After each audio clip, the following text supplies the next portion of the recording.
नमस्कार बंधुरा आरएस गल्प कथाय आपनादेर सबाइके स्वागत। आशा करी आपनारा सबाई सुस्थ आछेन। बंधुरा आपनारा शुनछिलेन श्री विभूतिभूषण बंदोपाध्याय लेखा विख्यात उपन्यास अपराजित आजकेर अष्टम पर्व।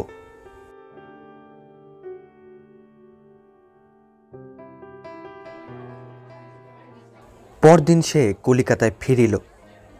कलेज सेई दिनई प्रथम खुलियाछे। प्रमोशन पावा छेलेदेर तालिका बाहिर हइयाछे। नोटिस बोर्डेर काछे रथयात्रार भीड़। से अधीर आग्रहे भीड़ ठेलिया निजेर नामटा आछे किना देखिते गेल। आछे। दु तीनबार बेश भालो करिया देखिल। आरो आश्चर्य एई जे पाशेई जेसब छेले पास करियाछे अथच बेतन बाकी थाकार दरुन प्रमोशन पाय नाई ताहादेर एकटा तालिका देওয়া हइयाछे। किन्तु ताहार मध्य अपुर नाम नाई। अथच अपू जाने ताहारी सर्वापेक्षा बेशी बेतन बाकी। से ब्यापारटा बुझिते ना पारिया भीड़ेर बाहिरे आसिल। केमन करिया एरूप असम्भव सम्भव हइल नाना दिक हইতে बुझिबार चेष्टा करियाओ तखन किछु ठाहर करिते पारिल ना। दु तीन दिन परे तार एक सहपाठी निजेर प्रमोशन बंध हওয়ার कारण जानिते अफिस घरे केरानिर काछे गेल। सेও गेल संगे। हेड क्लार्क बलिल, ए कि छेलेर हातेर मोयाहे छोकरा, कत रोल? परे एकखाना बाँधानो खाता खुलिया आंगुल दिया देखाइया बलिल, एई देखो रोल 10 लाल कालिर मार्का मारा रयेछे। 2 मासेर माइने बाकी। माइने शोध ना दिले प्रमोशन देওয়া হবে ना। प्रिंसिपालेर काछे जाओ, आमी आर कि करब। अपू ताड़ाताड़ी झुकिया पड़िया देखिते गेल। ताहार रोल नम्बर 20 एकई पाताय। देखिल अनेक छेलेर नामेर संगे संगे कालिते डी लेखा आछे, अर्थात डिफल्टार, माहिना देय नाई। संगे संगे नामेर उल्टा दिके मंतब्येर घरे कोन कोन मासेर माहिना बाकी ताहा लेखा आछे। किन्तु ताहार नामटाते कोनो किछु दाग बा आचर नाई। एकेबारे परिष्कार मुक्तार मतो हातेर लेखा जलजल करितेछे। राय अपूर्व कुमार। लाल कालिर एकटा बिंदु पर्यन्त नाई। घटना हयतो खूब सामान्य, किछुई ना। हयतो एकटा सम्पूर्ण कलमेर भूल, ना हय केरानिर हिसाबेर भूल। किन्तु अपुर मने घटनाटा गभीर रेखापात करिल। मने आछे अनेक दिन आगे छेलेबेलाय ताहार दिदी जेबार मारा गियेछिल सेबार शीतेर दिने बैकाले नदीर धारे बसिया भाबित, दिदी कि नरके गियाछे। सेखानकार बर्णना से महाभारते पड़ियाछिल। घोर अंधकार नरके शत शत बिकटाकार पाखी ओ ताहादेर चेয়েও बिकटाकार जमदूतेर हाथे पड़िया ताहार दिदिर कि अवस्था हইতেছে। कथाटा मने आसितेई बुकेर काछटाय कि एकटा आटकाइया जेन गला बंध हइया आसित। चोखेर जले काशबन शिमुल गाछ झापसा हइया आसित। कि जानि केन से ताहार हास्यमुखी दिदिर संगे महाभारतोक्त नरकेर पारिपार्श्विक अवस्थार जेन कोनो मतेई खाप खाওয়াইতে पारित ना। ताहार मन बलित, ना ना, दिदी सेखाने नाई, से जायगा दिदिर जन्य नय। तारपर ओपारे काशबने म्लान सन्ध्यार रांगा आलो जेन अपूर्व रहस्य माखानो मने हইত। आपना आपनी ताहार शिशुमन कोन अदृश्य शक्तिर निकट हाथ जोड़ करिया प्रार्थना करित, आमार दिदिके तोमरा कोनो कष्ट दिओ ना। से अनेक कष्ट पेये गेछे। तोमादेर पाये पड़ि, ताके किछु बोलो ना। छेलेबेलार से सहज निर्भरतार भाव से एखोनो हाराय नाई। एई सेदिनो कलिकाताय पड़िते आसिबार समयও ताहार मने हइयाछिल, जाई ना, आमी तो एकटा भालो काजे जाচ্ছি। कत लोक तो कत चाय, आमी बिद्যে चाইছি। आमार एर उपाय भगवान ठीक करे देबेन। ताहार এই निर्भरता आरो दृढ़ भित्तिर ओपर दाঁড় করাইয়াছিলেন देवानपुरेर हेडमास्टार मिस्टार दत्त। तिनि छिलेन भक्त ओ विश्वासी ख्रिस्टान। तिनि ताहाके जेसब कथा बलितेन अन्य कोनो छेलेर संगे सेभावेर कथा बलितेन ना। शुधु ग्रामार अलजेब्रा नय, कत उपदेशेर कथा, गभीर विश्वासेर कथा, ईश्वर परलोक अंतरतम अंतरेर नाना गोपन बाणी। हयतोबा ताहार मने हइयाछिल এই বালকের মনের ক্ষেত্রে এই সকল উপদেশ সময়ে অঙ্কুরিত হইবে। শ্রাবণ মাসের মাঝামাঝি রাস্তায় ফেরিওয়ালা হাঁকিতেছে। পেয়ারা ফুলি আম, ল্যাংড়া আম। দিনরাত টিপ টিপ বৃষ্টি, পথঘাটে জল কাদা। এই সময়টার সঙ্গে অপুর কেমন একটা নিরাশ্রয়তা ও নিঃসম্বলতার ভাব জড়িত হইয়া আছে। আর বছর ঠিক এই সময়টিতে কলিকাতায় নূতন আসিয়া অবলম্বন শূন্য অবস্থায় পথে পথে ঘুরিতে হইয়াছিল। কি না জানি হয়, কোথায় না জানি কি সুবিধা জুটিবে। এবারও তাই। ঔষধের কারখানায় এবার আর স্থান হয় নাই। এক বন্ধুর মেসে দিন কতক উঠিয়াছিল, এখন আবার অন্য একটি বন্ধুর মেসে আছে। নানা স্থানে ছেলে পড়ানোর চেষ্টা করিয়া কিছুই জুটিল না। পরের মেসেই বা চলে কি করিয়া? তাহা ছাড়া এই বন্ধুটির ব্যবহার তত ভালো নয়, কেমন যেন বিরক্তির ভাব সর্বদাই। তাহার অবস্থা সবই জানে, অথচ একদিন তাহাকে জিজ্ঞাসা করিয়া বসিল, সে মেস খুঁজিয়া লইতে এত দেরি কেন করিতেছে? এই মাসটার পরে আর কোথাও সিট কি খালি পাওয়া যাইবে? অপু মনে বড় আহত হইল। একদিন তাহার হঠাৎ মনে হইল, খবরের কাগজ বিক্রয় করিলে কেমন হয়? কলিকাতার খরচ চলে না, মাকেও তো। অপু সব সন্ধান লইল। 3 পয়সা দিয়া নগদ কিনিয়া আনিতে হয় খবরের কাগজের অফিস হইতে। 4 পয়সার বিক্রি, 1 পয়সা লাভ কাগজ পিছু। কিন্তু মূলধন তো চাই। কাহারও কাছে হাত পাতিতে লজ্জা করে, দিবেই বা কে? এই কলিকাতা শহরে এমন একজনও নাই যে তাহাকে টাকা ধার দেয়। সে সুদ দিতে রাজি আছে। সমীরের কাছে যাইতে ইচ্ছা হয় না, সে ভালো করিয়া কথা কয় না। ভাবিয়া চিন্তিয়া অবশেষে কারখানার তেওয়ারি বউয়ের কাছে গিয়া সব বলিল। তেওয়ারি বউ সুদ লইবে না, লুকাইয়া 2টা মাত্র টাকা বাহির করিয়া দিল। তবে আশ্বিন মাসে তাহারা দেশে যাইবে, তাহার পূর্বে টাকাটা দেওয়া চাই। ফিরিবার পথে অপু ভাবিল, বহুর পায়ের ধুলো নিতে ইচ্ছে করে, মায়ের মতো দেখে। আহা, কি ভালো লোক। পরদিন সকালে সে ছুটিল অমৃতবাজার পত্রিকা অফিসে। সেখানে কাগজ বিক্রেতাদের মারামারি, সবাই আগে কাগজ চায়। অপু ভিড়ের মধ্যে ঢুকিতে পারিল না। কাগজ পাইতে বেলা হইয়া গেল। তাহার পর আর এক নূতন বিপদ। অন্য কাগজওয়ালাদের মতো কাগজ হাঁকিতে পারা তো দূরের কথা, লোকে তাহার দিকে চাহিলে সে সংকুচিত হইয়া পড়ে। গলা দিয়া কোনো কথা বাহির হয় না। সকলেই তাহার দিকে চায়। সুশ্রী সুন্দর ভদ্রলোকের ছেলে কাগজ বিক্রয় করিতেছে। এ দৃশ্য তখনকার সময়ে কেহ দেখে নাই। অপু ভাবে, বারে, আমি কি চরকের নতুন সং নাকি? খানিক দূরে আরেকটা জায়গায় চলিয়া যায়।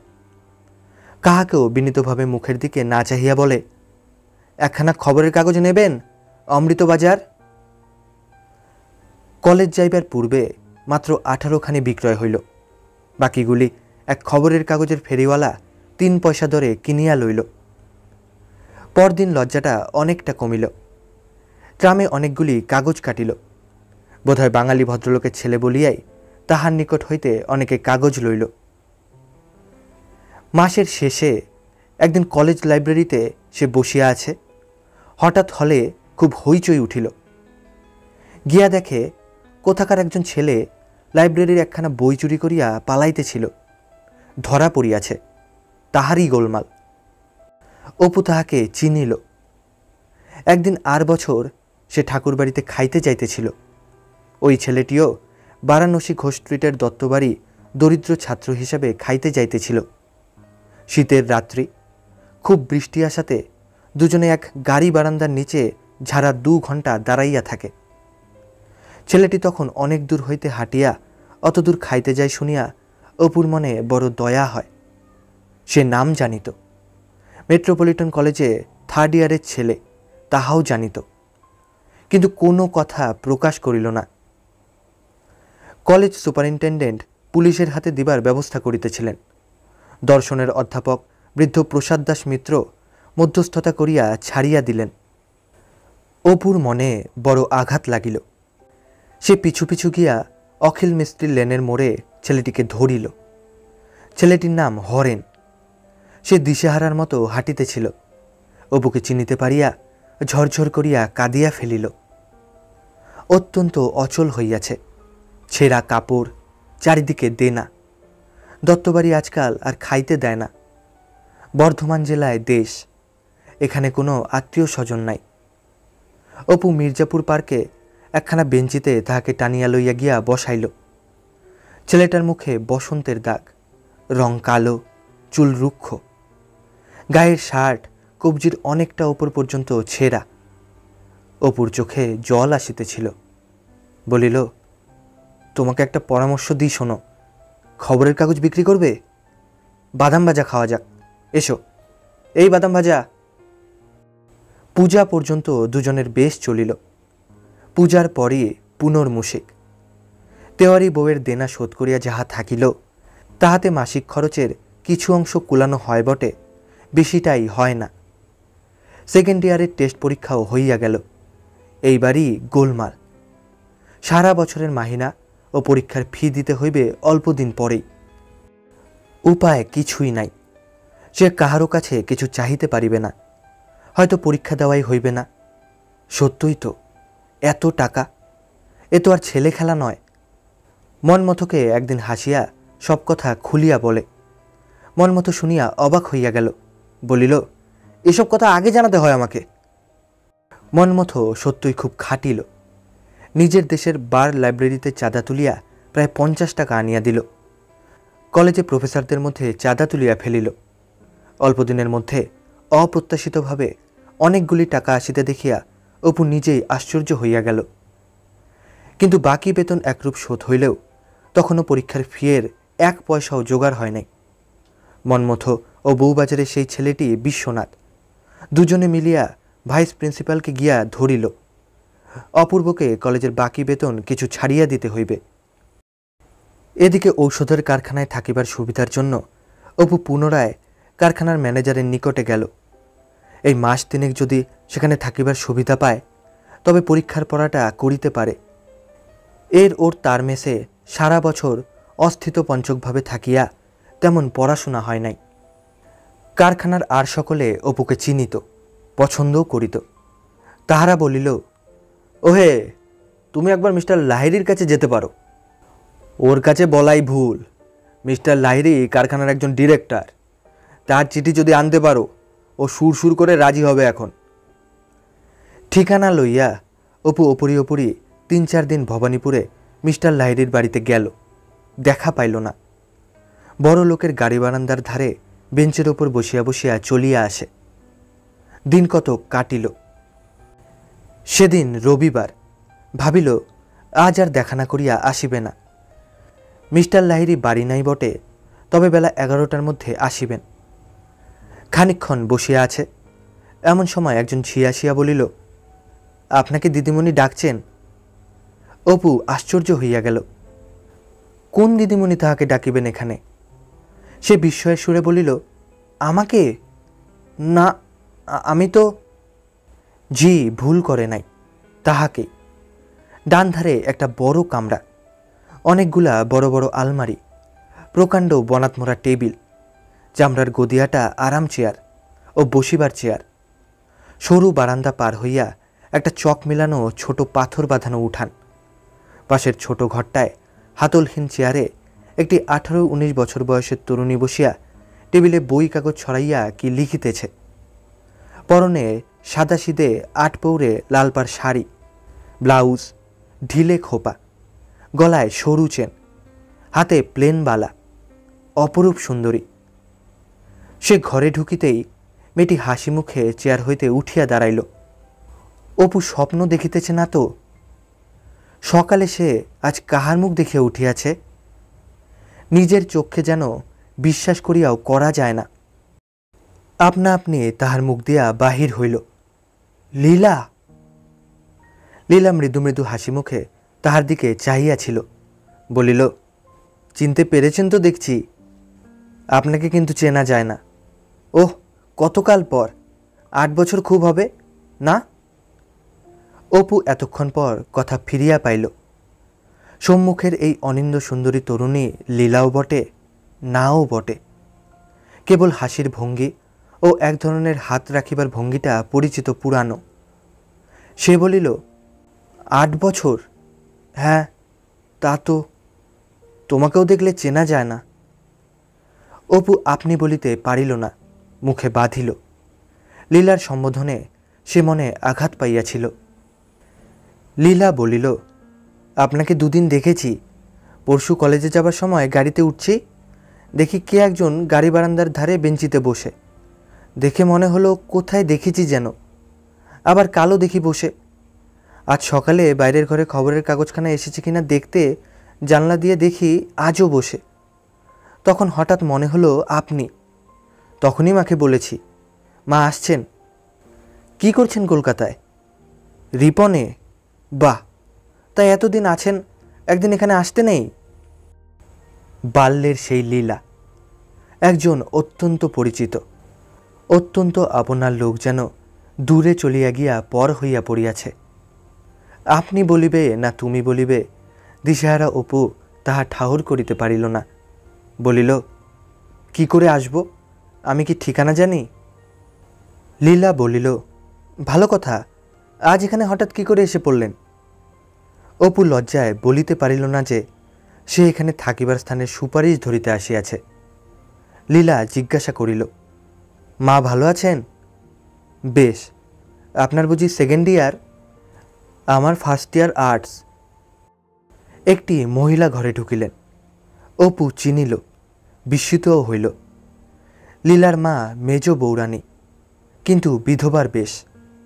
8-10 বৎসর পূর্বের সে অতুলনীয় রূপরাশি এখনও একেবারে নিশ্চিহ্ন হইয়া না গেলেও দেখিলে হঠাৎ চেনা যায় না। অপু পায়ের ধুলা লইয়া প্রণাম করিল। মেজ বৌরানী বলিলেন, এসো বাবা এসো। লীলা কালও একবার বলেছে, কে একজন বসে আছে মা, ঠিক বর্ধমানের সেই অপূর্বর মতো। আজ আমাকে গিয়ে বললে, ও আর কেউ নয়, ঠিক অপূর্ব। তখনই আমি ঝিকে দিয়ে ডাকতে পাঠালাম, বসো। দাঁড়িয়ে কেন বাবা? ভালো আছো বেশ? তোমার মা কোথায়? অপু সংকুচিতভাবে কথার উত্তর দিয়া গেল। মেজ বৌরানীর কথায় কি আন্তরিকতার সুর, যেন কত কালের পুরাতন পরিচিত আত্মীয়তার আবহাওয়া। অপু কি করিতেছে, কোথায় থাকে, মা কোথায় থাকেন, কি করিয়া চলে, এবার পরীক্ষা দিয়া পুনরায় পড়িবে কিনা, নানা খুঁটিনাটি প্রশ্ন। তারপর তিনি চা ও খাবারের বন্দোবস্ত করিতে বাড়ির মধ্যে চলিয়া গেলে অপু বলিল, ইয়ে, তোমার বাবা কি? লীলা ধরা গলায় বলিল, বাবা তো এই 3 বছর হলো, এটা মামার বাড়ি। অপু বলিল, ও তাই ঝি বললে দিদিমণি ডাকছেন? মানে উনি? না, মিস্টার লাহিড়ী কে হন তোমার? দাদামশাই, উনি ব্যারিস্টার, তবে আজকাল আর প্র্যাকটিস করেন না। বড় মামা হাইকোর্টে বেরুচ্ছেন আজকাল, ও বছর বিলেত থেকে এসেছেন। চা ও খাবার খাইয়া অপু বিদায় লইল। লীলা বলিল, বড় মামার মেয়ের নেমডে পার্টি সামনের বুধবারে, এখানে বিকেলে আসবেন অবশ্যই অপূর্ববাবু, ভুলবেন না যেন। ঠিক কিন্তু ভুলবেন না। পথে আসিয়া অপুর চোখে প্রায় জল আসিল। অপূর্ব বাবু, লীলাই বটে, কিন্তু ঠিক কি সেই 11 বছরের কৌতুকময়ী সরলা স্নেহময়ী লীলা? সে লীলা কি তাহাকে অপূর্ববাবু বলিয়া ডাকিত? তবুও কি আন্তরিকতা ও আত্মীয়তা। আর নিজের আপনার লোক জ্যাঠাইমাও তো কলিকাতায় আছেন। মেজ বৌরানী সম্পূর্ণ পর হইয়া আজ তাহার বিষয়েতে যত খুঁটিনাটি আন্তরিক আগ্রহে প্রশ্ন করিলেন, জ্যাঠাইমা কোনোদিন তাহা করিয়াছেন?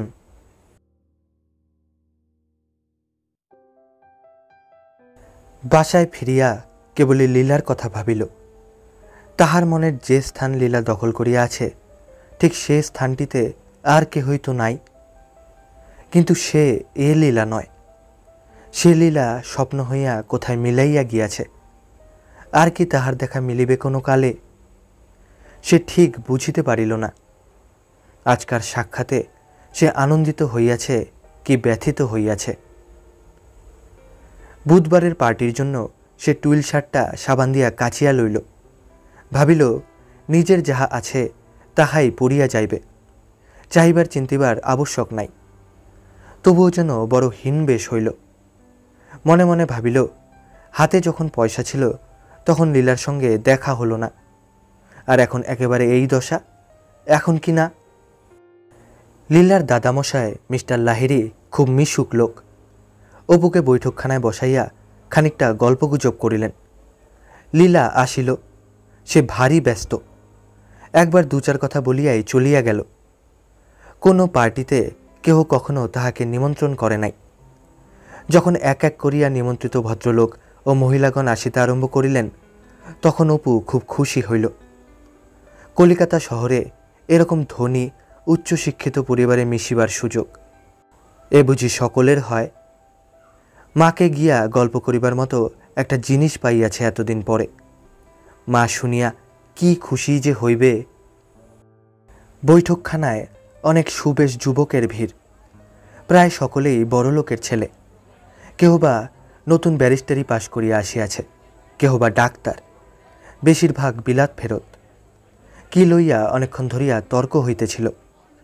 কর্পোরেশন ইলেকশন লইয়া কথা কাটাকাটি। অপু এ বিষয়ে কিছু জানে না। সে একপাশে চুপ করিয়া বসিয়া রহিল। পাড়াগাঁয়ের কোন এক মিউনিসিপ্যালিটির কথায় সেখানকার নানা অসুবিধার কথাও উঠিল। একজন মধ্যবয়সী ভদ্রলোক, মাথায় কাঁচা পাকা চুল, চোখে সোনা বাঁধানো চশমা, একটু টানিয়া টানিয়া কথা বলিবার অভ্যাস। মাঝে মাঝে মোটা চুরুটে টান দিয়া কথা বলিতেছিলেন। দেখুন মিস্টার সেন, এগ্রিকালচারের কথা যে বলছেন, ও শখের ব্যাপার নয়। ও কাজ আপনার আমার নয়। It must be bread in the বোন। জন্মগত একটা ধাত গড়ে না উঠলে শুধু কলের নাঙ্গল কিনলে ও হয় না। প্রতিপক্ষ একজন ৩০-৩৫ বৎসরের যুবক, সাহেবী পোশাক পরা, বেশ সবল ও সুস্থকায়। তিনি অধীরভাবে সামনে ঝুঁকিয়া বলিলেন, মাপ করবেন রমেশবাবু, কিন্তু এ কথার কোনো ভিত্তি আছে বলে আমার মনে হয় না। আপনি কি বলতে চান, তাহলে এডুকেশন, অর্গানাইজেশন, ক্যাপিটাল এসবের মূল্য নেই এগ্রিকালচারে? এই যে আছে সেকেন্ডারি। তবে চাষার ছেলে ভিন্ন কোনো শিক্ষিত লোক কখনো ওসবে যাবে না, কারণ it is not bread in his বোন। অদ্ভুত কথা আপনার। আমার সঙ্গে কেমব্রিজে একজন আইরিশ ছাত্র পড়তো, লম্বা লম্বা চুল মাথায়, সুন্দর চেহারা, ধরন ধারণে ট্রু পোয়েট। হয়তো সারা রাত জেগে হল্লা করছে, একটা বেহালা নিয়ে বাজাচ্ছে, আবার হয়তো দেখুন সারাদিন পড়ছে, বসে কি লিখছে, নয়তো ভাবছে। ডিগ্রি নিয়ে চলে গেল বেরিয়ে ক্যানাডায়। গভর্নমেন্ট হোমস্টেড ল্যান্ডে জঙ্গলি জমি নিলে ছোট্ট একটা কাঠের কুড়ে ঘরে সেই দুর্ধর্ষ শীতের মধ্যে ৩-৪ বৎসর কাটালে। হোমস্টেড ল্যান্ডের নিয়ম হচ্ছে, টাইটল হবার আগে 5 বৎসর জমির ওপর বাস করা চাই। থেকে জমি পরিষ্কার করলে নিজের হাতে রোজ জমি সাফ করে। লোকজন নেই, 200 একর জমি। ভাবুন কতদিনে। ওদিকে এক দলের মধ্যে আলোচনা বেশ ঘনাইয়া আসিল। একজনকে বলিয়া উঠিল, ও সব মোরালিটি আপনি যা বলছেন সে কেলে হয়ে পড়েছে। এটা তো মানেন যে ওসব তৈরি হয়েছে বিশেষ কোনো সামাজিক অবস্থায়, সমাজকে বা ইন্ডিভিজুয়ালকে প্রোটেকশন দেবার জন্যে। সুতরাং বটে, তাহলে সবাই সুবিধাবাদী আপনারা। নর্মেটিভ ভ্যালু বলে কোনো কিছুর স্থান নেই দুনিয়ায়। ধরুন যদি। অপু খুব খুশি হইল। কলিকাতার বড়লোকের বাড়ির পার্টিতে সে নিমন্ত্রিত হইয়া আসিয়াছে। তাহা ছাড়া শিক্ষিত বিলাত ফেরত দলের মধ্যে এভাবে নাটক নভেলে পড়িয়াছিল বটে, কিন্তু জীবনের অভিজ্ঞতা কখনো হয় নাই। সে অতীব খুশির সহিত চারিধারে চাহিয়া একবার দেখিল। মার্বেলের বড় ইলেকট্রিক ল্যাম্প কড়ি হইতে ঝুলিতেছে। সুন্দর ফুলকাটা ছিটের কাপড়ে ঢাকা কোচ, সোফা, দামি আয়না, বড় বড় গোলাপ, মোরাদাবাদের পিতলের গোলাপদানি। নিজের বসিবার কোচখানা সে দু একবার অপরের অলক্ষিতে টিপিয়া টিপিয়া দেখিল। তাহা ছাড়া এ ধরনের কথাবার্তা এই তো সে চায়। কোথায় সে ছিল পাড়াগাঁয়ের গরিব ঘরের ছেলে, 3 ক্রোশ পথ হাঁটিয়া মামজোয়ানের স্কুলে পড়িতে যাইত।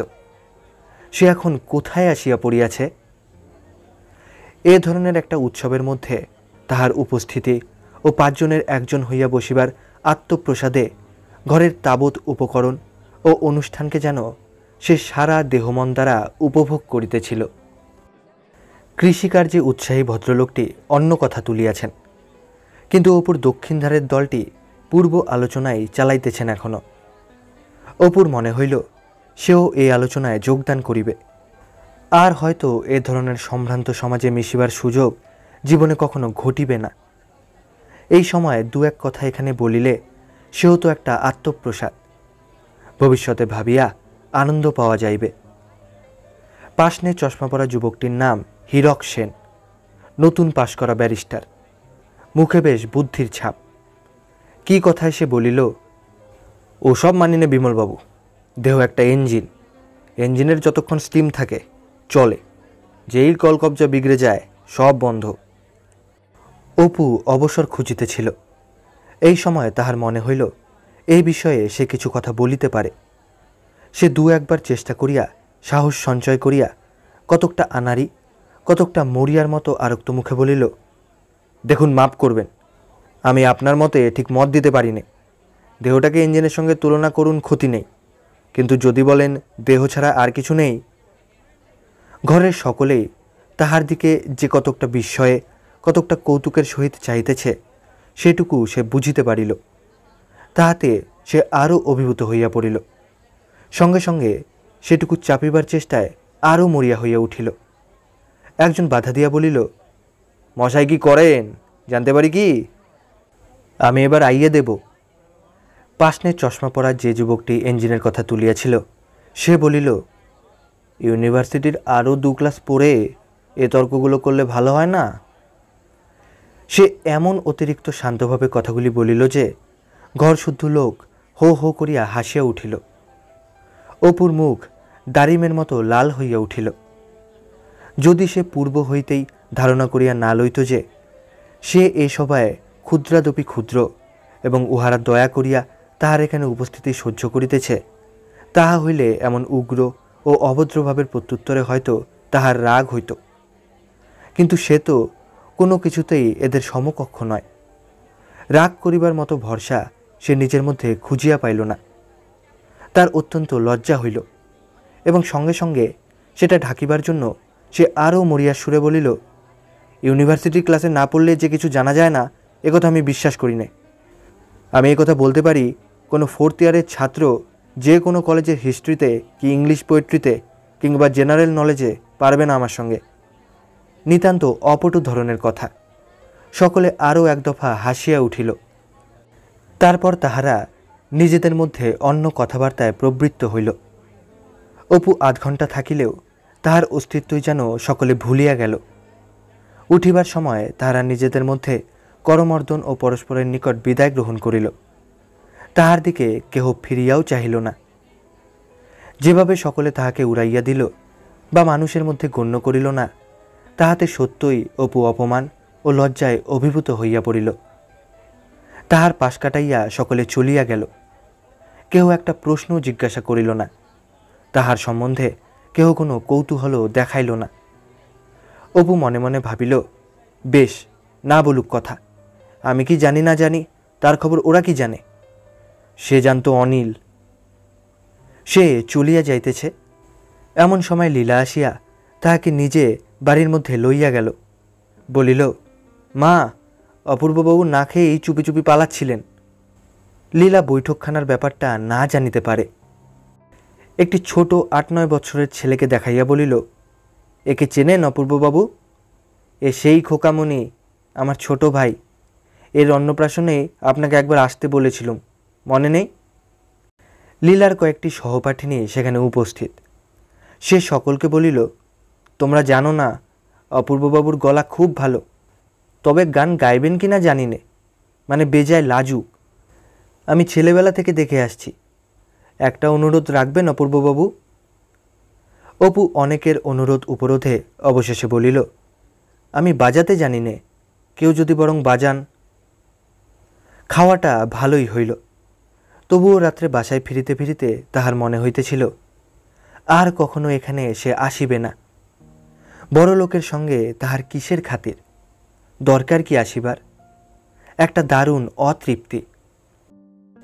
যেদিন অপুর পরীক্ষা আরম্ভ হইবে তার দিন পাঁচেক আগে অপু পত্রে জানিল মায়ের অসুখ, হস্তাক্ষর তেলিবাড়ির বড় বউয়ের। সন্ধ্যার সময় অপু বাড়ি পৌঁছিল। সর্বজয়া কাঁথা গায়ে দিয়া শুইয়া আছে, দুর্বল হইয়া পড়িয়াছে দেখিয়া মনে হয়। অপুকে দেখিয়া তাড়াতাড়ি বিছানার ওপর উঠিয়া বসিল। অনেক দিন হইতেই অসুখে ভুগিতেছে। পরীক্ষার পড়ার ব্যাঘাত হওয়ার ভয়ে খবর দেয় নাই।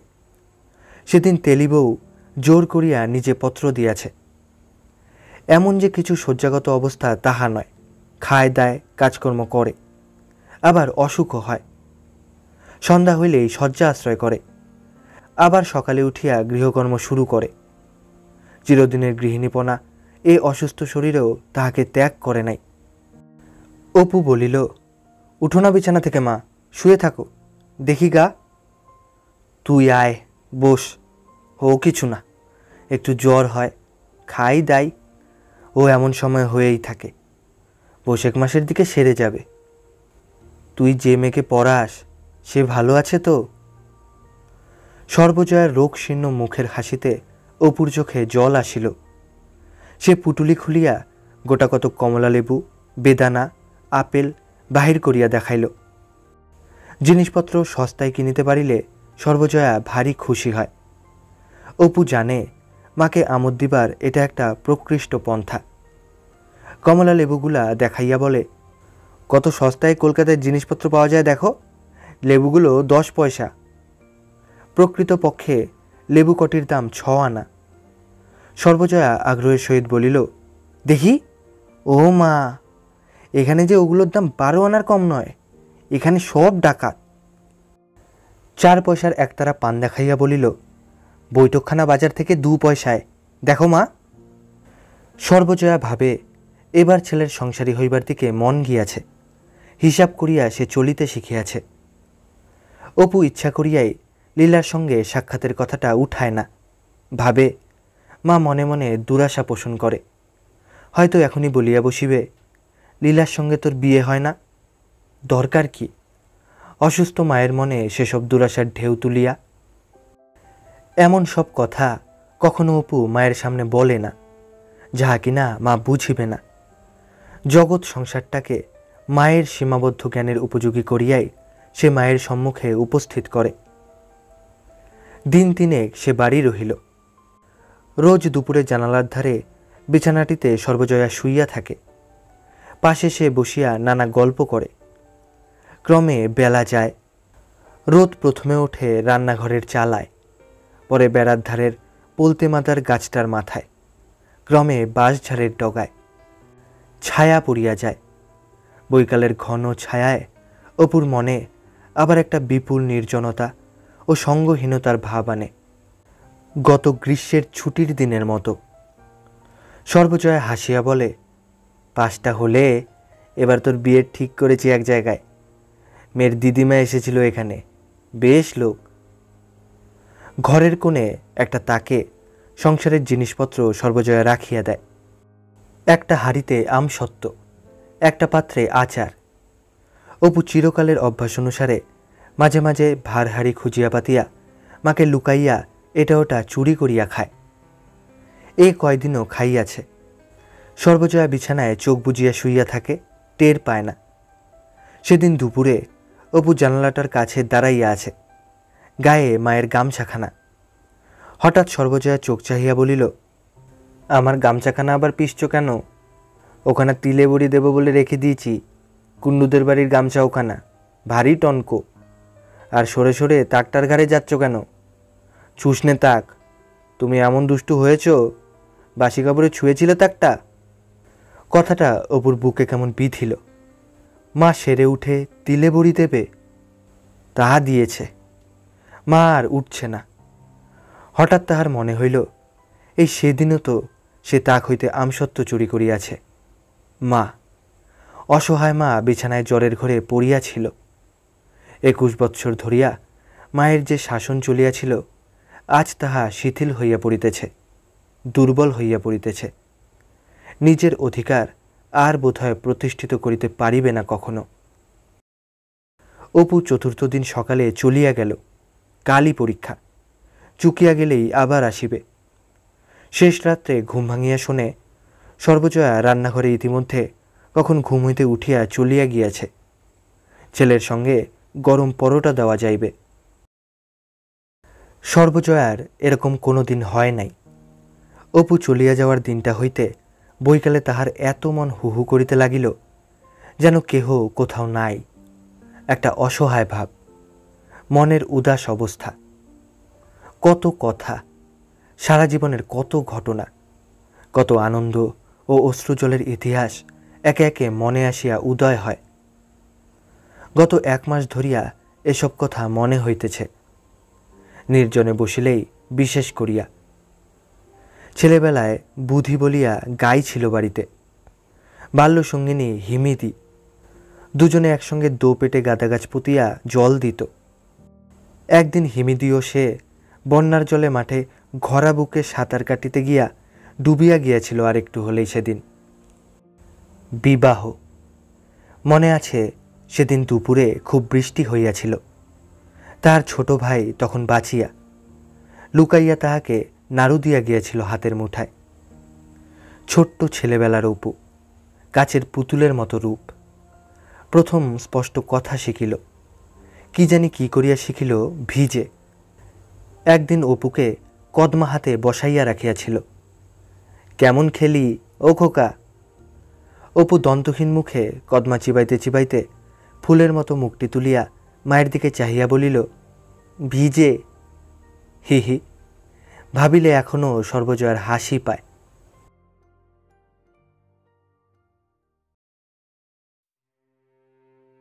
সেদিন দুপুর হইতেই বুকে মাঝে মাঝে ফিক ধরা বেদনা হইতে লাগিল।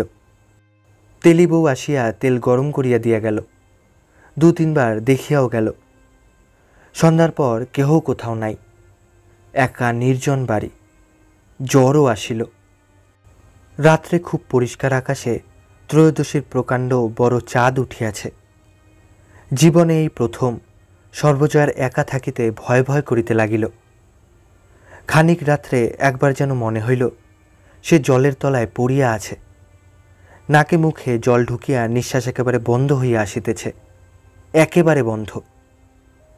সে ভয়ে একগা ঘামিয়া ধর্মর করিয়া বিছানার উপর উঠিয়া বসিল। সে কি মরিয়া যাইতেছে? এই কি মৃত্যু? সে এখন কাহাকে ডাকে? জীবনে সর্বপ্রথম এই তাহার জীবনের ভয় হইল। ইহার আগে কখনো তো এমন হয় নাই। পরে নিজের ভয় দেখিয়া তাহার আরেক দফা ভয় হইল। ভয় কিসের? না না, মৃত্যু। সে এরকম নয়, ও কিছু না। কত চুরি, কত পাপ। চুরি যে কত করিয়াছে তাহার কি ঠিক আছে? ছেলে মেয়েকে খাওয়াইতে অমুকের গাছের কলার কাদিটা, অমুকের গাছের শশাটা লুকাইয়া রাখিত তক্তপোষের তলায়। ভুবন মুখুজ্জেদের বাড়ি হইতে একবার 10 পলা তেল ধার করিয়া আনিয়া ভালো মানুষ রানুরমার কাছে 5 পলা শোধ দিয়া আসিয়াছিল। মিথ্যা করিয়া বলিয়াছিল, 5 পলাই তো নিয়ে গেছিলাম নদী, বলো সেজ ঠাকুরজিকে। সারা জীবন ধরিয়া শুধু দুঃখ ও অপমান। কেন আজ এসব কথা মনে উঠিতেছে? ঘর অন্ধকার, খাটের তলায় নেংটি ইঁদুর খুটখুট করিতেছে। সর্বজয়া ভাবিল, ওদের বাড়ির কলটা না আনলে আর চলে না, নতুন মুখগুলো সব খেয়ে ফেলবে। কিন্তু নেংটি ইঁদুরের শব্দ তো। সর্বজয়ার আবার সেই ভয়টা আসিল, দুর্দমনীয় ভয়। সারা শরীর যেন ধীরে ধীরে অসাড় হইয়া আসিতেছে ভয়ে। পায়ের দিক হইতে ভয়টা সুরসুরি কাটিয়া ওপরের দিকে উঠিতেছে। যতটা উঠিতেছে ততটা অসাড় করিয়া দিতেছে। না, পায়ের দিক হইতে না, হাতে আঙুলের দিক হইতে। কিন্তু তাহার সন্দেহ হইতেছে কেন? ইঁদুরের শব্দ নয় কেন? কিসের শব্দ? কখনো তো এমন সন্দেহ হয় না। হঠাৎ সর্বজয়ার মনে হইল, না, পায়ের ও হাতের দিক হইতে সুরসুরি কাটিয়া যাহা ওপরের দিকে উঠিতেছে তাহা ভয় নয়, তাহা মৃত্যু। মৃত্যু। ভীষণ ভয়ে সর্বজয়া ধর্মর করিয়া আবার বিছানা হইতে উঠিতে গেল, চিৎকার করিতে গেল, খুব খুব চিৎকার, আকাশ ফাটা। অনেকক্ষণ চিৎকার করিয়াছে, আর সে চেঁচাইতে পারে না, গলা ভাঙিয়া আসিয়াছে। কেউ আসিল না তো, কিন্তু সে তো বিছানা হইতে উঠিল কখন? সে তো উঠে নাই। ভয়টা সুরসুরি কাটিয়া সারা দেহ ছাইয়া ফেলিয়াছে, যেন খুব বড় একটা কালো মাকড়সা। সুরের বিষে দেহ অবশ, অসার, হাতও নাড়ানো যায় না, পাও না। সে চিৎকার করে নাই, ভুল। সুন্দর জ্যোৎস্না উঠিয়াছে। একজনের কথাই মনে হয়, অপু, অপু। অপুকে ফেলিয়া সে থাকিতে পারিতেছে না, অসম্ভব। বিস্ময়ের সহিত দেখিল সে নিজে অনেকক্ষণ কাঁদিতেছে। এতক্ষণ তো টের পায় নাই। আশ্চর্য! চোখের জলে বালিশ ভিজিয়া গিয়াছে যে। জ্যোৎস্না অপূর্ব, ভয় হয় না, কেমন একটা আনন্দ। আকাশটা, পুরাতন আকাশটা যেন স্নেহে প্রেমে জ্যোৎস্না হইয়া গলিয়া ঝরিয়া বিন্দুতে বিন্দুতে নিজেকে নিঃশেষ করিয়া দিতেছে। টুপটুপ টুপটাপ। আবার কান্না পায়। জ্যোৎস্নার আলোয় জানালার গড়াদে ধরিয়া হাসি মুখে ও কে দাঁড়াইয়া আছে? সর্বজয়ার দৃষ্টি পাশের জানালার দিকে নিবদ্ধ হইল। বিস্ময়ে, আনন্দে রোগশীর্ণ মুখখানা মুহূর্তে উজ্জ্বল হইয়া উঠিল। অপু দাঁড়াইয়া আছে। এ অপু নয়, সেই ছেলেবেলাকার ছোট্ট অপু, এতটুকু অপু। নিশ্চিন্দিপুরের বাঁশবনের ভিটেতে এমন কত চৈত্র জ্যোৎস্না রাতে ভাঙা জানালার ফাঁক দিয়া জ্যোৎস্নার আলো আসিয়া পড়িতে, যাহার দন্তহীন ফুলের কুড়ির মতো কচি মুখে, সেই অপু। ওর ছেলে মানুষ খঞ্জন পাখির মতো ডাগর ডাগর চোখের নীল চাহনি, চুল কোকড়া কোকড়া, মুখ চোরা। ভালো মানুষ লাজুক, বোকা। জগতের ঘোর প্যাচ কিছুই একেবারে বোঝে না। কোথায় যেন সে যায়, নীল আকাশ বাহিয়া বহু দূরের দিকে, সুনীল মেঘপদবীর অনেক ওপরে। যায় যায় যায় যায়, মেঘের ফাঁকে যাইতে যাইতে মিলাইয়া যায়। বুঝি মৃত্যু আসিয়াছে, কিন্তু তার ছেলের বেশে, তাকে আদর করিয়া আগু বাড়াইয়া লইতে। এতই সুন্দর, কি হাসি, কি মিষ্টি হাসি ওর মুখের।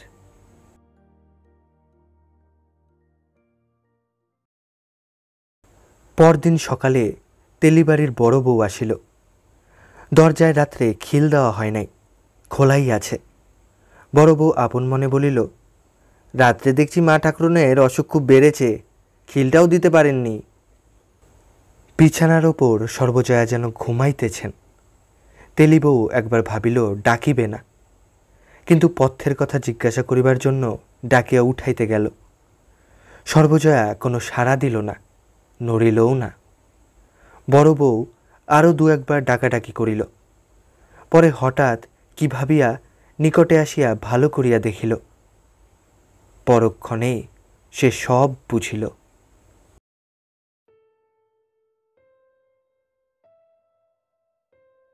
সর্বজয়ার মৃত্যুর পর কিছুকাল অপু এক অদ্ভুত মনোভাবের সহিত পরিচিত হইল। প্রথম অংশটা আনন্দ মিশ্রিত। এমনকি মায়ের মৃত্যু সংবাদ প্রথম যখন সে তেলিবাড়ির তারের খবরে জানিল, তখন প্রথমটা তাহার মনে একটা আনন্দ, একটা যেন মুক্তির নিঃশ্বাস, একটা বাঁধন ছেঁড়ার উল্লাস। অতি অল্পক্ষণের জন্য, নিজের অজ্ঞাতসারে। তাহার পরে নিজের মনোভাবে তাহার দুঃখ ও আতঙ্ক উপস্থিত হইল। এ কি, সে চায় কি? মা যে নিজেকে একেবারে বিলোপ করিয়া ফেলিয়াছিল তাহার সুবিধার জন্য, মা কি তাহার জীবনপথের বাধা? কেমন করিয়া সে এমন নিষ্ঠুর, এমন হৃদয়হীন? তবুও সত্যকে সে অস্বীকার করিতে পারিল না। মাকে তো এত ভালোবাসিত, কিন্তু মায়ের মৃত্যু সংবাদটা প্রথমে যে একটা উল্লাসের স্পর্শ মনে আনিয়াছিল, ইহা সত্য, সত্য, তাহাকে উড়াইয়া দিবার উপায় নাই। তাহার পর সে বাড়ি রওনা হইল। উলা স্টেশনে নামিয়া হাঁটিতে শুরু করিল। এই প্রথম এ পথে সে যাইতেছে, যেদিন মা নাই। গ্রামে ঢুকিবার কিছু আগে আধমজা কোদলা নদী। এই সময়ে হাঁটিয়া পার হওয়া যায়। এরই তীরে কালমাকে সবাই দাহ করিয়া গিয়াছে। বাড়ি পৌঁছিল বৈকালে। এই সেদিন বাড়ি হইতে গিয়াছে। মা তখনও ছিল। ঘরে তালা দেওয়া। চাবি কাহাদের কাছে? বোধহয় তেলিবাড়ি ওরা লইয়া গিয়াছে। ঘরের পৈঠায় অপু চুপ করিয়া বসিয়া রহিল। উঠানের বাহিরে আগরের কাছে এক জায়গায় পোড়া খড় জড়ো করা। সেদিকে চোখ পড়িতেই অপু শিহরিয়া উঠিল। সে বুঝিয়াছে, মাকে যাহারা সৎকার করিতে গিয়াছিল, দাহ অন্তে তাহারা কাল এখানে আগুন ছুঁইয়া নিমপাতা খাইয়া শুদ্ধ হইয়াছে। প্রথাটা অপু জানে। মা মারা গিয়াছে এখনও অপুর বিশ্বাস হয় নাই। 21 বৎসরের বন্ধন। মন এক মুহূর্তে টানিয়া ছিঁড়িয়া ফেলিতে পারে নাই। কিন্তু পোড়া খড়গুলাতে নগ্ন রূঢ় নিষ্ঠুর সত্যটা, মা নাই, মা নাই। বৈকালের কি রূপটা! নির্জন, নিরালা, কোনো দিকে কেহ নাই। উদাস পৃথিবী, নিস্তব্ধ বিবাকের রাঙা রোদ ভরা আকাশটা। অপু অর্থহীন দৃষ্টিতে পোড়া খড়গুলার দিকে চাহিয়া রহিল। কিন্তু মায়ের গায়ের কাঁথাখানা উঠানের আলনায় মেলিয়া দেওয়া কেন? কাঁথাখানা মায়ের গায়ে ছিল, সঙ্গেই তো যাওয়ার কথা। অনেক দিনের কাঁথা, নিশ্চিন্দিপুরের আমলের। মায়ের হাতে সেলাই করা, কলকা কাটা রাঙা সুতার কাজ। কতক্ষণ সে বসিয়াছিল জানে না। রোদ প্রায় পড়িয়া আসিল। তেলিবাড়ির বড় ছেলে নাদুর ডাকে চমক ভাঙিতেই সে তাড়াতাড়ি উঠিয়া দাঁড়াইল। ম্লান হাসিয়া বলিল, এই যে আমার ঘরের চাবিটা তোমাদের বাড়ি? নাদু বলিল, কখন এলে? এখানে বসে একলাটি? বেশ তো দাদা ঠাকুর, এসো আমাদের বাড়ি। অপু বলিল, না ভাই, তুমি চাবিটা নিয়ে এসো। ঘরের মধ্যে দেখি জিনিসগুলোর কি ব্যবস্থা। চাবি দিয়া নাদু চলিয়া গেল। বলিল, ঘর খুলে দেখো, আমি আসছি এখুনি। অপু ঘরে ঢুকিল। তক্তপোষের ওপর বিছানা নাই, বালিশ, মাদুর কিছু নাই। শূন্য তক্তপোষটা পড়িয়া আছে। তক্তপোষের তলায় একটা পাথরের খোড়ায় কি ভিজানো। খোড়াটা হাতে তুলিয়া দেখিল, চিরতানা নিমছাল কি ভিজানো। মায়ের ওষুধ। বাহিরে পায়ের শব্দ শোনা গেল। কে বলিল, ঘরের মধ্যে কে? খোড়াটা তক্তপোষের কোণে নামাইয়া রাখিয়া বাহিরে দাওয়ায় আসিল। নিরুপমা দিদি। নিরুপমাও অবাক। গায়ে আঙুল দিয়া বলিল, তুমি কখন এলে ভাই? কই, কেউ তো বলেনি। অপু বলিল, না, এই তো এলাম, এই এখনো আধ ঘন্টা হয়নি। নিরুপমা বলিল, আমি বলি রোদ পড়ে গিয়েছে, কাঁথাটা কেচে মেলে দিয়ে এসেছি বাইরে। যাই, কাঁথাখানা তুলে রেখে আসি কুণ্ডুদের বাড়ি, তাই আসছি। অপু বলিল, কাঁথাখানা মায়ের গায়ে ছিল না নিরুদি? কোথায়? পরশু রাতে তো তার। পরশু বিকেলে বড় বউকে বলেছেন, কাঁথাখানা সরিয়ে রাখো মা, ও আমার অপুর জন্যে। বর্ষাকালে কলকাতা পাঠাতে হবে। সেই পুরানো তুলো জমানো কালো কম্বলটা ছিল, সেইখানা গায়ে দিয়েছিলেন। তিনি আবার প্রাণ ধরে তোমার কাঁথা নষ্ট করবেন। তাই কাল যখন ওরা তাকে নিয়ে থুয়ে গেল, তখন ভাবলাম রুগীর বিছানায় তো ছিল কাঁথাখানা, জল কাচা করে রোদে দিই। কাল আর পারিনি, আজ সকালে ধুয়ে আলনায় দিয়ে গেলাম। তাই এসো আমাদের বাড়ি, ওসব শুনবো না। মুখ শুকনো, হবিষ্যি হয়নি, এসো। নিরুপমার আগে আগে সে কলের পুতুলের মতো তাদের বাড়ি গেল। সরকার মহাশয় কাছে ডাকিয়া বসাইয়া অনেক সান্ত্বনার কথা বলিলেন। নিরুদি কি করিয়া মুখ দেখিয়া বুঝিল খাওয়া হয় নাই। নাদুও তো ছিল, কই কোনো কথা তো বলে নাই। সন্ধ্যার পর নিরুপমা একখানা রেকাবিতে আখ ও ফলমূল কাটিয়ে আনিল। একটা কাঁসার বাটিতে কাঁচা মুগের ডাল ভিজা, কলা ও আখের গুড় দিয়া নিজে একসঙ্গে মাখিয়ে আনিয়াছে। অপু কারুর হাতে চটকানো জিনিস খায় না, ঘেন্না ঘেন্না করে, কিন্তু আজ নিরুদির হাতে খাইতে তাহার দ্বিধা রহিল না। প্রথমটা মুখে তুলিতে একটুখানি গা কেমন করিতেছিল, তারপর 2-1 গ্রাস খাইয়া মনে হইল সম্পূর্ণ স্বাভাবিক আস্বাদিত, নিজের হাতে বা মায়ের হাতে মাখিলে যা হইত তাই। পরদিন হবিষ্যের সময় নিরুপমা গোয়ালে সব জোগাড় যন্ত্র করিয়া অপুকে ডাক দিল। উনুনে ফু পাড়িয়া কাঠ ধরাইয়া দিল। ফুটিয়া উঠিলে বলিল, এইবার নামিয়ে ফেলো ভাই।